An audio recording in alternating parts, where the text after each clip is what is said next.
আজকে যদি আমি আপনাদের মধ্যে কাউকে বলি যে কাল থেকে তুমি হারুন রশিদ বাদশাহ হয়ে যাবে, কি গো কেউ রাজি আছো? হাত তুলে দেখান তো কেউ রাজি আছেন নাকি যে আমি হারুন রশিদ বাদশাহ হব?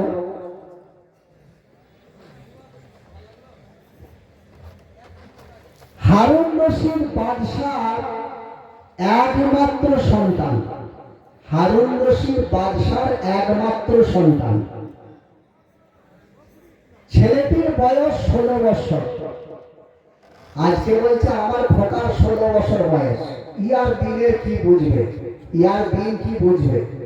কি গো ভাই, কথা বুঝে আসছে না? আসলে বলছে আমার খোকার বয়স 16 বছর, এই তো সবে মাত্র বুলুবিয়াতে পা দিয়েছে, স্কুলে যাচ্ছে, উয়ার দিন কি বুঝবে? তোমার 16 বছরের খোকাকে জিজ্ঞাসা করো মেয়েদের সঙ্গে প্রেম করতে পারে কিনা, মোবাইলে হ্যালো করতে পারে কিনা, ওকে জিজ্ঞাসা করো। হারুন রশিদ বাদশার মেয়ের বয়স, ছেলের বয়স 16 বছর।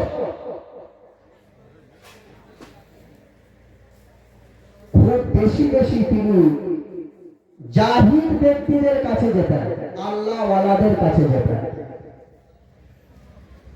সহবতে সালেহ তোরা সালেহ কোরআন, সহবতে তালেহ তোরা তালেহ কোরআন।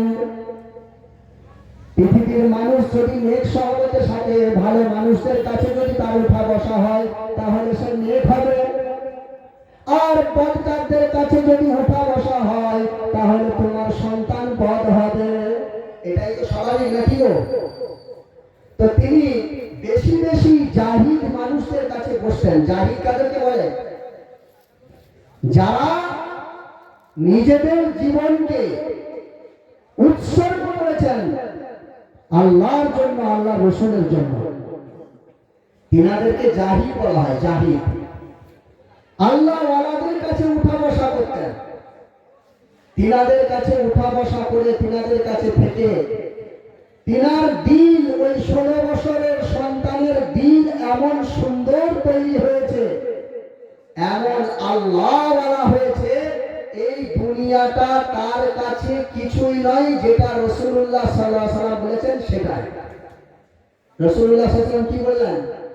যদি এই পৃথিবীটার মূল্য, যদি এই পৃথিবীটার মূল্য আল্লাহ পাকের কাছে একটা ল্যাংড়া মশার ডানার বরাবর হতো, ভালো করে বুঝবেন কথা, এই সারা পৃথিবীটার দাম যদি মহান আল্লাহ রাব্বুল আলামিনের নিকটে একটা ল্যাংড়া মশার ডানার বরাবর হতো,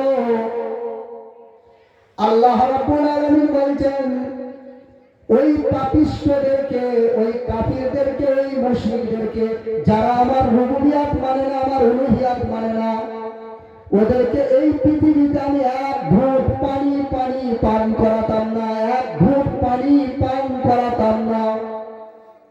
দুনিয়ার মূল্যটা যদি এতটা হতো, শুধু এতটা, একটা ল্যাংড়া ঘোড়া মশার ডানার বরাবর, ঘোড়া ল্যাংড়া মাছির ডানার বরাবর যদি হতো দুনিয়াটার মূল্য আল্লাহ পাকের কাছে, তাহলে এই পৃথিবীর কোন একজন বেঈমানকে রব্বুল আলামিন এক ঘুট পানি এই জমিনে পান করাতে না। কিন্তু সেই দুনিয়ার লালচ তো আমাদের নাকি? সেই দুনিয়ার লালচে আমরা, যার কোনো মূল্যই নেই। এই জন্য মহান আল্লাহ রাব্বুল আলামিন বলেন ওয়ালা তাগুররান্নাকুমুল হায়াতুদ দুনিয়া ওয়ালা ইয়াগুররান্নাকুম বিল্লাহিল গারুর। হে পৃথিবীর মানুষেরা, এই ধোঁকাবাজ অন্য বিদেশের বাদশাদের কাছে হারুন রশিদ বাদশার অবমাননা হয়ে যায়, আপনার সন্তান শুধুমাত্র আপনার অবমাননা করে দেয়, আপনার মর্যাদার হানি করে দেয়। সে লম্বা আল খেল্লা পোশাক পরে থাকে, মাথায় একটা লুঙ্গির পাগড়ি বেঁধে থাকে। বাদশাহ কথাটা শুনলেন, উজারা তিনারা বললেন, উমারারা উজারারা যে বাদশার কাছে শিকায়ত করলেন। বাদশাহ দেখলেন হ্যাঁ কথাটা তো সত্য, বেটাকে ডাকলেন কাছে। বেটা আজ থেকে তুমি বাদশাহী রাজশাহী পোশাক পরিধান করো। তোমার জন্য আমার মান সম্মান সব ধুলোতে মিশে যাচ্ছে।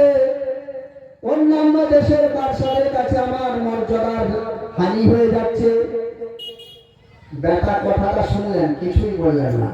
বাপকে কিছুই বললেন না।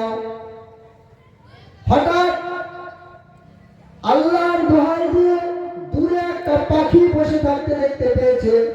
কার বেটা? হারুন রশিদ বাদশার বেটা। দেখলেন দূরে একটা পাখি বসে রয়েছে। আল্লাহ পাকের দোহাই দিয়ে ওই পাখিটাকে ডাক দিয়ে বলল, পাখি তুমি আমার হাতে এসে বসে যাও। পাখি আমার হাতে এসে বসে যাও। পাখিটা সঙ্গে সঙ্গে সেখান থেকে উড়ে এসে হারুন রশিদ বাদশার ছেলের হাতে বসে গেল। কে শুনছেন এই কথাটা? বাপ শুনছে, বাপ বাদশাহ, আর তার ছেলে হচ্ছে একজন আল্লাহ ওয়ালা। বাদশাহ চিন্তা করছে, আমার ছেলের এত বড় পাওয়ার কি করে হলো? একটা পাখি, একটা অবলা জন্তু, যে কারোর কথা শুনে না, বরং তাকে ধরতে গেলে সে উড়ে পালিয়ে যায়। এমন আমার ছেলের কথার মধ্যে কি এমন তাসির হয়ে গেল যে পাখিটাকে ডাক দিল আর পাখিটা এসে হাতে বসে গেল। কথা বুঝে আসছে ভাই? আবার হারুন রশিদ বাদশার ছেলে বলছে, পাখি যাও, তুমি চলে যাও, যে জায়গায় তুমি বসেছিলে সেখানে গিয়ে তুমি আরাম করে নাও। পাখি বলার সাথে সাথে সঙ্গে সঙ্গে ওখান থেকে উড়ে চলে গেল। যেখান থেকে সে হারুন রশিদ বাদশার পুত্রের হাতের মধ্যে এসে বসেছিল সেই জায়গায় গিয়ে বসে গেল। হারুন রশিদ বলছেন, তাই তো, আমি যে একজন বাদশাহ, আমার কথা তো শুধু মানুষই শুনে, অবলা পশু তো আমার কথা শুনে না। আমার ছেলের কি এমন পাওয়ার এলো? কত পাওয়ার, কিভাবে এলো পাওয়ার? এই পাওয়ার কি করে আসে জানেন? যখন একজন ব্যক্তি আল্লাহর জন্য হয়ে যান, আল্লাহ রাব্বুল আলামিন তার জন্য হয়ে যান। মান কানা লিল্লাহি কানা আল্লাহু লাহু, আও কামা ক্বালা আলাইহিস সালাতু ওয়া তাসলিম। জনাব হযরত মুহাম্মদুর রাসূলুল্লাহ সাল্লাল্লাহু আলাইহি ওয়াসাল্লাম বলেন, যে ব্যক্তি আল্লাহর হয়ে যান, আল্লাহ রাব্বুল আলামিন তার হয়ে যান। আর আল্লাহ যদি কারো হয়ে যান, সব কাজ সর্ব অবস্থায় সমাধা হয়ে যাবে। তাই পাখি উড়ে পালিয়ে গেল, বলার সাথে সাথে উড়ে পালিয়ে গেল।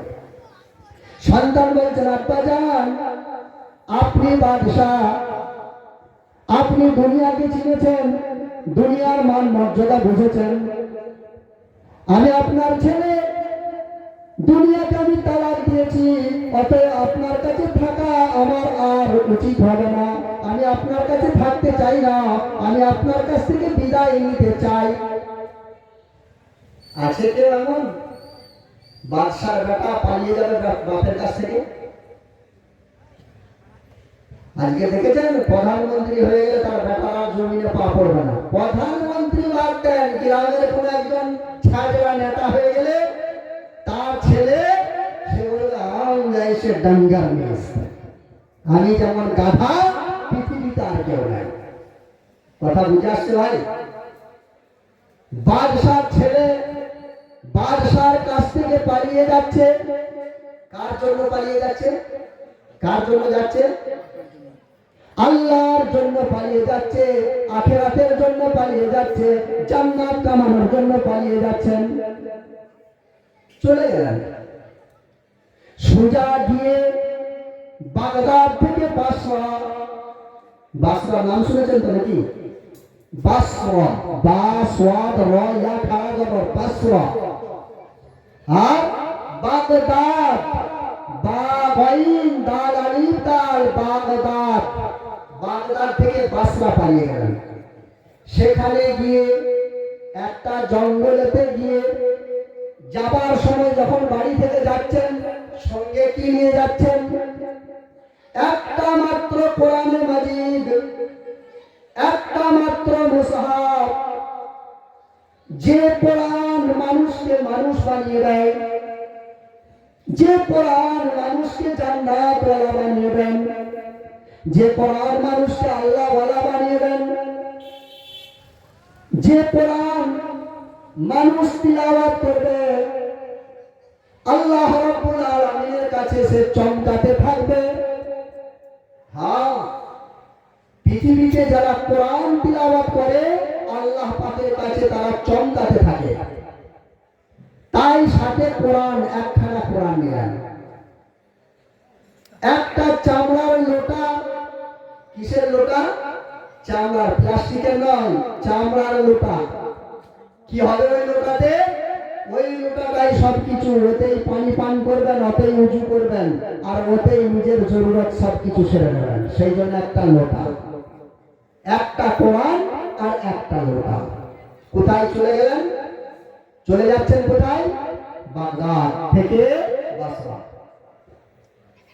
মা তো যতই হোক মা, মা বলছে বাবা একটু দাঁড়িয়ে দাও। সোনার একটা আংটি বেটাকে দিয়ে বলছে বাবা তুমি আংটিটা সাথে রাখবে, তুমি তোমার জরুরতে এটা খরচ করবে, যখন তোমার প্রয়োজন হবে এই আংটিটা বিক্রি করে আংটির টাকা তুমি তোমার নিজের জাতির জন্য খরচ করবে। মা দিয়ে দিলেন একটা আংটি সাথে, বেরিয়ে চলে গেলেন, বাসরা পৌঁছে গেলেন, জঙ্গলে গেলেন। সেখানে গিয়ে রাত্রে শুবে। বিছানা কিসের? বিছানা কিসের? মাটি। বিছানা কিসের? মাটি। ছেলে কার? বাদশাহ হারুন রশিদ। হারুন রশিদের ছেলে, বাদশাহ ছেলে সূর্যে কোথায়? জমিনে, মাটিতে। والأرض فرشناها فنعم الماهدون। কোরআন জান ঠান্ডা হয়ে যাবে, এক একটা আয়াত তিলাওয়াত করবেন, চোখের পানি ঝরতে থাকবে আর লোমগুলো দাঁড়িয়ে যাবে। কসমই জাকির করে বলছি, আসমান জমিনে যত কিতাব আছে সবচাইতে উচ্চ মানের কিতাব আল কোরআন। কি? আল কোরআন।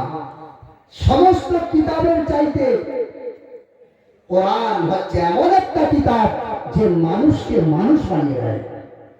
বুঝতে পেরেছেন? এখানে আপনি সব পাবেন।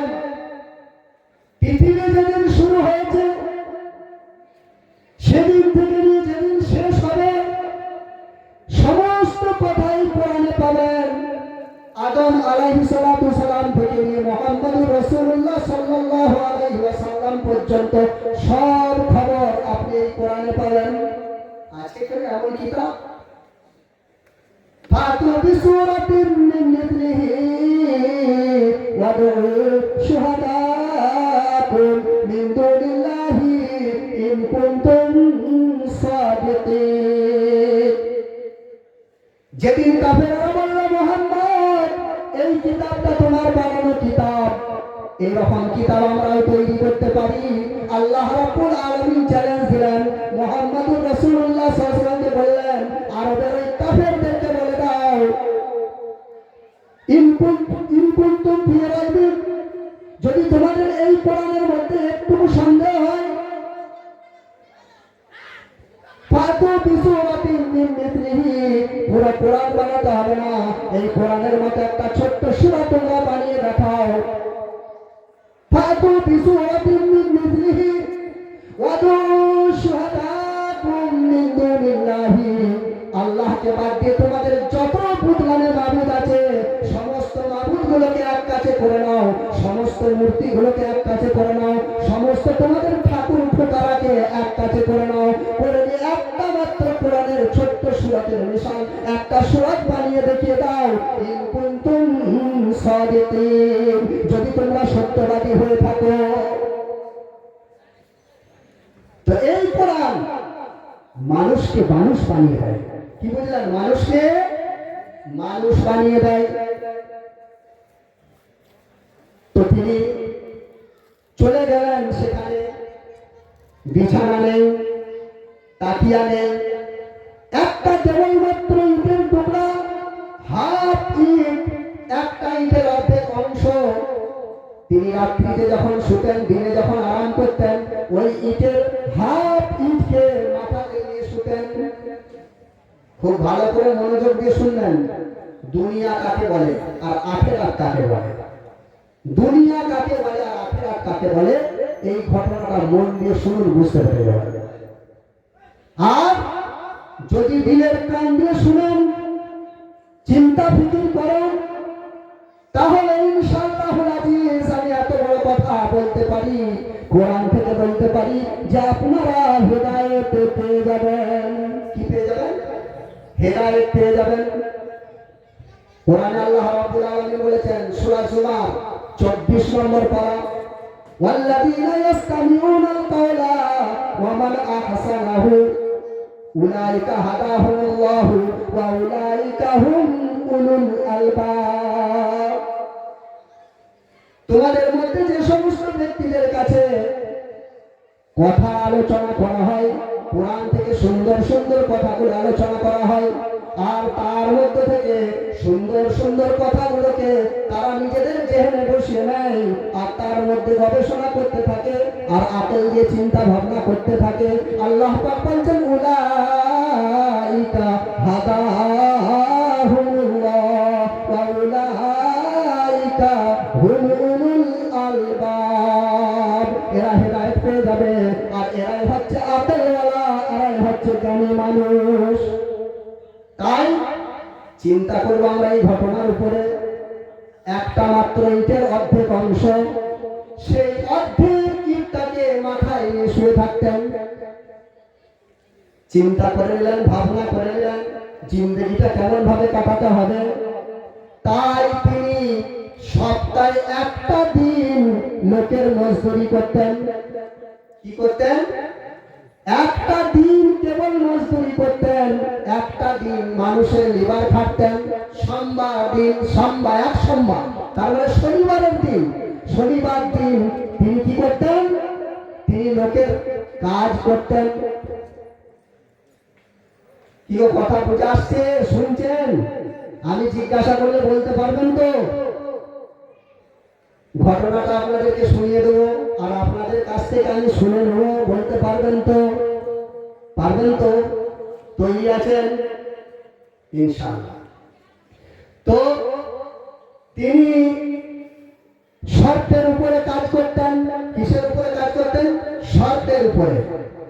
আমাদের মধ্যে যদি কেউ মিস্ত্রি ভালো হয়, মিস্ত্রি যদি কেউ ভালো হয়, আর কাজ যদি কেউ খুব ভালো করতে পারে, আর তাড়াতাড়ি করতে পারে, তাকে যদি জিজ্ঞাসা করা হয়, বা ভাই তুমি কত মাইনে দেবে, সে বললো ভাই মিস্ত্রিদের যা বেতন যাচ্ছে তার থেকে 100 টাকা বেশি দেবে।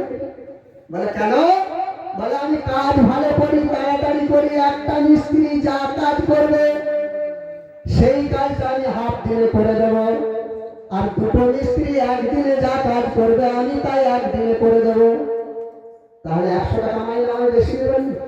কিন্তু হারুন রশিদ বাদশার ওই 16 বছরের ছেলে, তিনি যখন মানুষের কাজ করতে যেতেন, তিনি বলতেন 1 দিরহাম আর 1 ওয়াসিক টাকার বেশি আমি তোমাদের কাছ থেকে বেতন নিতে চাই না। কাজ কতটা করবে সে কথা এখন পরে। দ্বিতীয় নম্বর শর্ত হচ্ছে, নামাজের যখন সময় হবে আমাকে ছেড়ে দিতে হবে, নামাজ আমি আদায় করব, নামাজ আমার আগে, কাজ আমার পরে। আমরা কি বলি? আমরা কি বলি? আগে আমাদের কাজ, পরে আমাদের নামাজ। কিন্তু বাদশাহ হারুন রশিদের 16 বছরের ছেলে বলছেন নামাজ আমার আগে, কাজ আমার পরে। তাই নামাজের সময় আমাকে ছেড়ে দিতে হবে। শর্ত মেনে নিল। মানুষ যার কাজে যেত শর্ত মেনে নিত। আবু আমির বসরি রহমতুল্লাহ আলাইহি, তিনার একটা ঘর তৈরি করা হবে, দেওয়ালটা পড়ে যাচ্ছিল, সেই দেওয়ালের গাঁথনির কাজ হবে। আবু আমির রহমতুল্লাহ আলাইহি মুনিশ খুঁজতে বেরিয়েছেন, মিস্ত্রি খুঁজতে বেরিয়েছেন। তিনি বলছেন, আমি লোকের মুখে শুনেছি যে এই জঙ্গলেতে একটা যুবক আছে, যে যুবক খুব সুন্দর কাজ করতে পারে, মিস্ত্রির কাজ খুব সুন্দর করতে পারে। আবু আমির বাসরি রহমতুল্লাহ বলছেন, আমি খুঁজতে খুঁজতে যে সেই জঙ্গলের মধ্যে দেখছি 16 বছরের একটা যুবক, কি সুন্দর দেখতে, চেহারাটা ফুটফুটে, কোরআনে মজিদের তিলাওয়াত করছেন। আমি কাছে গেলাম, সালাম করলাম, সালাম দিয়ে বলছি, ভাই তুমি কাজ করবে নাকি বলো? বলে মজদুরি করবে নাকি বলো? বলছে কেন মজদুরি করবো না? মজদুরি করার জন্যই তো জন্ম নিয়েছি, অবশ্যই মজদুরি করব, তবে আমার মজদুরি করার শর্ত আছে, এই শর্তের উপরে আমি মজদুরি করতে পারি, এর বাইরে কিন্তু নয়। বলে শর্ত বলো। আবু আমির রহমতুল্লাহকে শর্ত বুঝিয়ে দিলাম, তিনি শর্ত মেনে নিলেন, তিনার সঙ্গে চলে গেলেন, কাজ শুরু করে দিলেন। সন্ধ্যায় যখন তিনি বাড়ি ফিরছেন, আবু আমির বেশি পরিমাণে তাকে বেতন দিতে চাচ্ছেন। কেন চাচ্ছেন? কারণ কি ছিল? আবু আমির দেখলেন যে এই বাচ্চা 16 বছরের একটা ছেলে, 16 বছরের একটা যুবক যে কাজটা করেছে, 1 সপ্তাহের কাজ আমার একদিনে করে দিয়েছে। বলুন সুবহানাল্লাহ। একটা হাদিস বলেছি, মনে রাখবেন, মান কানা লিল্লাহি কানা আল্লাহু লাহু। যে ব্যক্তি আল্লাহর হয়ে যান, আল্লাহ তার হয়ে যান। বলুন,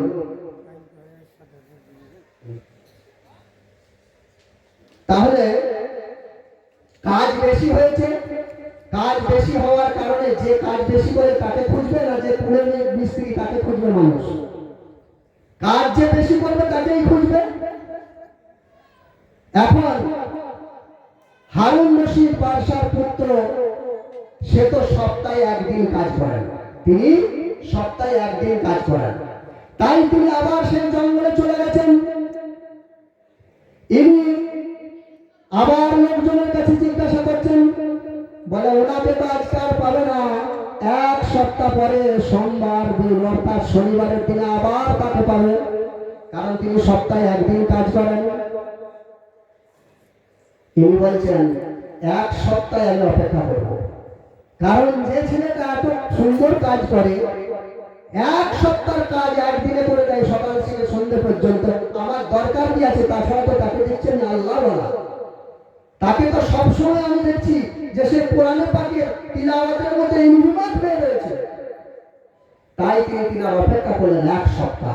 1 সপ্তাহ পরে যখন তিনাকে আবার সেভাবে গিয়ে সালাম টালাম দিয়ে আবার নিয়ে এলেন, আজকে উনি দেখছেন যে আমি আড়াল থেকে লুকিয়ে লুকিয়ে দেখব যে এত কাজ এই 16 বছরের একটা ছেলে একদিনের কাজ, একদিনে যে কাজটা করছে 7 দিনের কাজ করছে, এটা সম্ভব কি করে হচ্ছে? তাই তিনি আড়াল থেকে লুকিয়ে লুকিয়ে দেখছেন। তিনি দেখছেন যে যখন ওই ছেলে দেওয়ালের মধ্যে গাড়া ডালছেন, গাড়া মানে কি? গাড়া মানে সিমেন্টের ঘোলা। মিস্ত্রিরা জানেন, সিমেন্টকে মাখিয়ে বালির সঙ্গে পানি দিয়ে মাখিয়ে দেওয়ালে দিয়ে তাতে ইট বসাই তো। যখন মিস্ত্রি গাড়া দিচ্ছেন, তার মানে বাদশাহ হারুন রশিদের সন্তান যখন গাড়াটা দেওয়ালের উপরে দিচ্ছেন, দেওয়ার সাথে সাথে পাথরগুলো নিজে নিজে এসে সব দেওয়ালে গাঁথা হয়ে যাচ্ছে, হাত দিতে হয় না। কথা বুঝে আসছে? প্রথমে বললাম কি, যে আল্লাহর জন্য হয়ে যান, আল্লাহ তার জন্য হয়ে যান। তো এই ব্যক্তিটা, আমার আপনাদেরকে বলার উদ্দেশ্য হচ্ছে একটাই, যে এই ব্যক্তিটা যখন দুনিয়া থেকে চলে যাচ্ছেন, দুনিয়া থেকে যখন বিদায় নিচ্ছেন, আবু আমির বাসরি রহমতুল্লাহ আলাইহির কাছে গেলেন, যে দেখছেন বেহুশ অবস্থায় পড়ে আছেন, মাথাটা হাফ ইটেতে দেওয়া রয়েছে। সালাম করলেন, সালামের উত্তর পেল না, কারণ বেহুশ তো।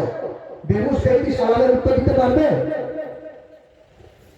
যখন জ্ঞান ফিরলেন, আবু আমির আবার সালাম দিলেন, দেখলেন অবস্থা একদম শেষের মুখে। আবু আমির রহমতুল্লাহ আলাইহিকে দেখে তিনি ওসিয়ত করে গেলেন। কি ওসিয়ত? এক নম্বর ওসিয়ত হচ্ছে, আমার এই কোরআন যা আমার সঙ্গে ছিল, আমি তিলাওয়াত করতাম, আমার বাড়ি থেকে চলে আসার সময় যে কোরআন আমি নিয়ে এসেছিলাম, এই কোরআন আর এই আঙুটি, আমার মায়ের যে আঙুটি, এই আঙুটি আর এই কোরআন তোমাকে আমি দিলাম আমানত স্বরূপ, তুমি বাদশাহ হারুন রশিদের দরবারে পৌঁছে দিবে।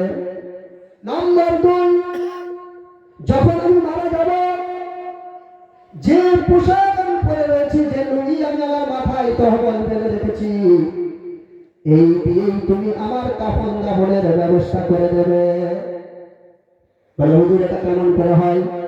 আপনার জন্য কি আমি কাপড় কিনতে পারবো না, কাফন কিনতে পারবো না, নতুন কাফন কিনতে পারবো না? বলে, না, নতুন কাফনের মুস্তাহিক হচ্ছে জীবিত ব্যক্তি, এদের প্রয়োজন নতুন কাপড়ের। আমি মারা যাব, আমার নতুন কাপড়ের কোনো প্রয়োজন নাই। যেটা সাইয়্যিদানা হযরত আবু বকর সিদ্দিক রাদিয়াল্লাহু তাআলা আনহু বলেছিলেন, এই পুরাতন কাপড়ে কাফন দিলাম, কারণ নতুন কাপড় যদি কবরে দেন, এই কাফন কিছুদিনের মধ্যে পুশিদা হয়ে সব রেজা রেজা হয়ে যাবে, ছিঁড়ে ছিঁড়ে ছিন্ন বিচ্ছিন্ন হয়ে যাবে। অতএব পৃথিবীতে যে সমস্ত যুবকরা রয়েছে, যে সমস্ত জিন্দা মানুষরা রয়েছে, নতুন পোশাকের প্রয়োজন আমার চাইতে তাদের বেশি প্রয়োজন। বুঝাচ্ছে কথা? তাহলে এগুলো পৌঁছে দেবেন। আবু আমির রাহমাতুল্লাহ আলাইহি বয়ান করছেন, তিনি বলছেন, যখন আমি তাকে দেখলাম যে মৃত্যু শয্যায় শায়িত, এমন সময় মাথায় একটা ইট দেওয়া রয়েছে, আমি কাছে গেলাম, মাথাটা তুলে নিয়ে আমি আমার কোলে, আমার রানে নিয়ে নিলাম, সঙ্গে সঙ্গে মাথাটা সরিয়ে নিলাম। আবু আমিরের দিকে তাকিয়ে কয়েক লাইন আশার তিনি বললেন, যেটা হচ্ছে, ইয়া সাহিবি লা তাগতারি বিতানাউনি ফাইনাল উমুরা ইয়ানফাদু ওয়ান নাঈমু ইয়াসুল। হে আমার বন্ধু আবু আমির, দুনিয়ার চাকচিক্যতার ধোঁকাতে পড়ে যেও না, নিশ্চয়ই বয়স শেষ হয়ে যাবে, দুনিয়ার সমস্ত নিয়ামত তোমার হাত ছাড়া হয়ে যাবে। কি করে যাচ্ছেন? নসিহত করে যাচ্ছেন। কথা বুঝতে পারছেন তো নাকি? কথা যেটা বলছি বুঝতে পারছেন তো? ইয়া সাহিবি, হে আমার বন্ধু আবু আমির, লা তাগতারিল বিতানাউনি, দুনিয়ার এই নিয়ামতের ধোঁকায় পড়ে যেও না। ফাইনাল উমুরা ইয়ানফাদু ওয়ান নাঈমু ইয়াজুল, বয়স তোমার শেষ হয়ে যাবে। हो रही है उम्र मिस्ल बरफ्तन, चुपके चुपके रफ्ता रफ्ता दम बदम, যত দিন যাচ্ছে তোমার জীবন শেষ হয়ে যাচ্ছে, তোমার বয়স শেষ হয়ে যাচ্ছে, মৃত্যুর কাছাকাছি হয়ে যাচ্ছ, আর তুমি এটা বুঝতে পারছো না। সেই জন্য বয়স তোমার শেষ হয়ে যাবে, দুনিয়ার সমস্ত নিয়ামত তোমার হাত ছাড়া হয়ে যাবে। ফাইদা হামালতা ইলাল কুবুর জানাজাতান, যখন তুমি কোনো জানাজাতে কবরস্থান দিকে নিয়ে যাবে, তুমি অবশ্যই মনে করো, তুমি অবশ্যই মনে করো, আজকে তুমি যে জানাজাটা নিয়ে এসছো, কালকে তোমার জানাজা এইভাবে নিয়ে আসা হবে। কথা বুঝে গেল ভাই? তাহলে দুনিয়াতে আমরা থাকবো তো নাকি চিরস্থায়ী? সেই জন্য আমাদেরকে আমাদের নিজেদের জীবনের কায়াটা পাল্টাতে হবে। কতদিনের জীবন? 60-70 বছরের জিন্দেগি, তাও কোনো ভরসা নেই। কার মৃত্যু কখন কিভাবে হবে, আমি আপনাদের এখানে বারবার জলসাতে এসে বলে থাকি। মনে আছে আপনাদের? সূরা লুকমানের শেষ আয়াতটা পড়ে আপনাদেরকে মিশাল দিয়ে বলে গেছি, এই জায়গাতে একটা কথাও মনে রাখতে পারি না আমরা। কে কিভাবে কখন মৃত্যু হবে, কার মৃত্যু কেমন ভাবে হবে, এটা আল্লাহ পাক ছাড়া কেউ বলতে পারবে না। সেই জন্য মৃত্যুর জন্য কোনো বয়স নির্ধারিত নয় যে 60 বছর হলেই মরবে, কিংবা 70 বছর হলে মরবে, কি 80-90 বছর হলে মরবে। বাপ বেঁচে আছে, বাপের কাছে ছোট, তার আগে ছোট সন্তান দুনিয়া থেকে বিদায় নিচ্ছে। সেই জন্য ভাই, হায়াতকে গনিমত মনে করে দুটো জিনিস এমন আছে, দুটো নিয়ামত আল্লাহ পাক আমাদেরকে দান করেছেন দুটি নিয়ামত। পৃথিবীর বেশিরভাগ মানুষ এই দুটি নিয়ামতের পিছনে গাফলতিতে পড়ে আছে, এর কদরই করে না। কি ভাই করে? এবার আমি আপনাদেরকে জিজ্ঞাসা করি এই দুটো নিয়ামত কি আছে? এক নম্বর হচ্ছে সিহাত, দুই নম্বর হচ্ছে ফিয়াদ। একটা হচ্ছে মানুষের সুস্থতা আর দ্বিতীয়টা হচ্ছে মানুষের সময়। সময় থাকতে সময়ের কদর করে না, আর মানুষের কাছে যখন সুস্থতা থাকে তখন সুস্থতার মর্যাদা দেয় না। যখন অসুস্থ হয়ে যাবে তখন বুঝে আসবে সুস্থতার মূল্য কতখানি। সেই জন্য মিশকাতের সারা তাতে একটা জায়গায় লেখা রয়েছে, আন-নিয়ামাতু উরিফাত, নিয়ামতের কদর তখন বুঝে আসবে ইযা ফুকিদা, যখন সে তোমার কাছ থেকে হাতছাড়া হয়ে যাবে। সেই জন্য ভাইরা আমার, সময়ের মূল্যায়ন করতে শিখি আমরা, আর সুস্থতার মূল্যায়ন করতে শিখি। এমন না হয় যে আমার সুস্থতাটা গাফলতিতে কেটে যাবে, আর অসুস্থতা যখন হয়ে যাবেন তখন হাজার চেষ্টা করবেন আমল করা, কিন্তু আর ভালো লাগবে না, আর ভালো লাগবে না। সময় চলে যাবে, আর সময় পাবেন না। সেই জন্য ইনশাআল্লাহুল আজিজ আমরা আজ থেকে ভালো কাজ করব, এর আগে করব ইনশাআল্লাহ।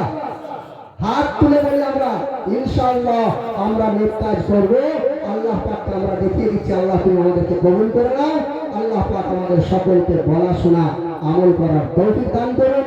ওয়া আখিরু দাওয়ানা আনিল হামদুলিল্লাহি রাব্বিল আলামিন।